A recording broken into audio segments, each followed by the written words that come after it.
Bismillahirrahmanirrahim. Welcome back to my channel. I'm back with a video on software-defined radio dealing with GNU Radio Companion. This tutorial is going to be on GNU Radio, and we're going to look at specifically Boolean operators. I'm always fascinated by them, digital logic circuits. So in GNU Radio, what we can do, we can easily perform Boolean operation. For example, most common gates that we have in digital logic are NOT gate, AND gate, OR gate, and XOR gate. And using these gates, we can make like complex digital circuits. So I'm going to walk you through how you can use this. These Boolean operators are available under Boolean Operators right here. You have AND gate, NOT gate, OR gate, and XOR gate. These are available for you. You can easily browse through them. I'm just going to walk you through how you're going to use them. I'm just going to go with one of the flow graphs for AND gate, and the rest of them are just self-explanatory afterwards. So I'm using a 2-input OR AND gate. So I need a random source that is generating me zeros and ones. So I'm using a random source that has a minimum value of 0, maximum value of 2, and it will have a sample size of 1 mega samples. And it's going to repeat itself. So basically, it's acting as an input 1. You can see the type of this. It's in green, which means it is integer. So that is input 1. I'm taking this input and I'm taking this input into a block called integer to float block. What it's doing, it's actually converting your integers into float because I want to look at it into number sync. Why number sync? Because in number sync, the only parameters, the input type that it supports is float, short, and byte. That's why I need to convert those integers into bytes, into float values. That's why I did use this block. The next is the input is going as is to an input to float block. It's not doing anything. It's just converting it and it's going as an input 1, I, and 0 of your number sync. Now, the same input is also going to an AND gate. So it's a 2-input AND gate. And then I have another random source that is generating from 0 to 2 with 1 mega samples that is being ANDed together. So this is acting as input 2 and is going into an AND gate. And also the same input is going into IN1 of my number sync, which is acting as an input 2. Now the output of your AND gate is gone through a throttle block. Why do we put throttle block? We need throttle block since we don't want to maximize the usage of our CPU. And it's going to an integer to float graph, and that is going to IN2 of my number sync, which I am calling it an output. So these values, so let me just go in. So I just gave a name, AND gate. It's a 3-input AND gate, and then update period. I'll show you what is the use of these update period. Let me just use it like 0.30. Then go to config. So label 1, which is IN0, this is acting as input 1, which is coming from this random source. Input 2 is that input that is coming from my second random source, going as in 1 of my number sync, and then output is this. Output is actually the ANDed thing that is going into my IN2. That is, I'm calling it an input 2. That's the basic idea. So we're going to look at it and we're going to see. So let me run this flow graph. All the rest are quite easy. Just simply drag and drop your AND block. You need an integer to float graphs and things like that just to convert from integers to float, and hit play. Now when I hit play, this is the type of output you will see. So this is your input 2, input 1, input 2, and this is your output. AND gate, as we know, both the input needs to be 1 in order for you to get an output of high, which is 1. All the rest of the values you will get 0. Now it's going too fast. You can go here and go to the update period here. This update period, change this to like 0.90. And let's look at it.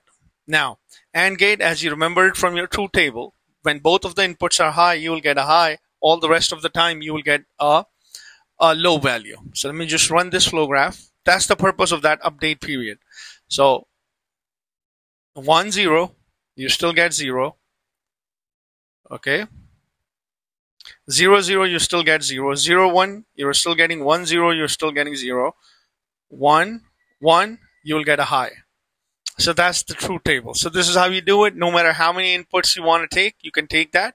You can change the input, go here, and change the input of your AND gate to however many inputs you want, and take a random source and just do exactly the same thing so you can visualize your inputs and your outputs. Now let's go to an OR. OR is exactly the same way. You have random source that is going in. I have an OR gate, taking this as an input 1, taking this as an input 2, and the ORed output is going into a throttle block, and then is going to your number sync. Exactly the same way that we were doing it. Exactly the same thing. So I'm just going to simply run it. All right. So in OR gate, whenever one of the input, if one of the input is high, you'll get a high. At least one of the inputs. So I know both of them are high, both of them are lows, you'll get 0. If one of them is high, you'll get 1. If any one of these guys are high, you'll get 1.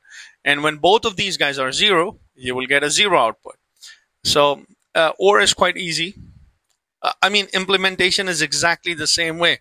I mean, if you were to look at my number sync, exactly the same way. I have my update period config as input 1, input 2, and output. You can make it 3 input, 2 and 4 input, 5 input, however many you want. Now, my favorite one is an XOR. XOR is a beautiful operator that we use a lot of time in cryptography, and also when we are designing your PLL phase detectors, we can check the phases of 2 input signals as well. So XOR is there. So let's look at it. XOR is available under Boolean operator, as you can clearly see from here, and going through exactly the same process. Okay, so how does a truth table of an XOR looks like? Anytime you have 2 different inputs, you will get a high. If you have 2 same inputs, you will get low. That's it. This is how it's implemented. Input source, random source that is generating my zeros and ones. Same thing, zeros and ones here. Both of them are XORed. We are also monitoring your input as IN0 and second input as an IN1, and IN2 is your output. Same thing is being set on my GUI number sync, just like we did before. And let's just hit play. Now, if both of the inputs are going to be different, you will get a high. So 1 0 is 1. 1 1, you will get 0. 0 1, you will get 1. 0 0, you will get 0. 0 1, you will get 1. 1 1, you will get 0. So that's the idea about XOR circuits. Now the next thing that I want to look at is NOT gate. NOT gate is what? Every time you have an input that is high, you will get an output that is low. Every time you have an input that is low, you'll get an output that is high.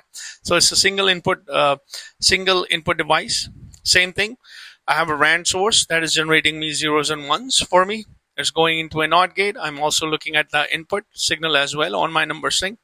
Now, the other thing, when I was playing around with it and I looked at a wiki of this, one of the applications they used for NOT gate was actually to invert your signal. So, for example, if you have a square signal, you can invert it using a NOT signal. So, for that reason, in order for NOT gate to work properly on your GNU Radio flow graph, you need to have a constant value called AND constant. And that AND constant needs to be 1. What it will do, it will allow me to actually convert my signal from 0 to, if I have an input to be 0, it will give me 1, 1 to 0. So let's just run this flow graph. All the rest is same because it's a single input and a single output gate. So just simply okay this. Let me run this flow graph. And here we have it. So NOT gate, you have an input that is 1, you will get a value that is 0. You know what? Let me slow this down. And let me change this to, I don't know, 1.2 seconds or something like that. Or let me just do 2 seconds. Because it's happening so quickly. So let's run this. So 1, you will get 0. You have 0, you will get 1, and so on.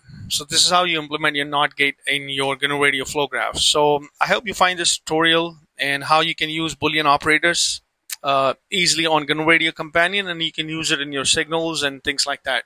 So if you have any questions, leave it in the comment section. Don't forget to like and subscribe to my channel. And thanks for watching.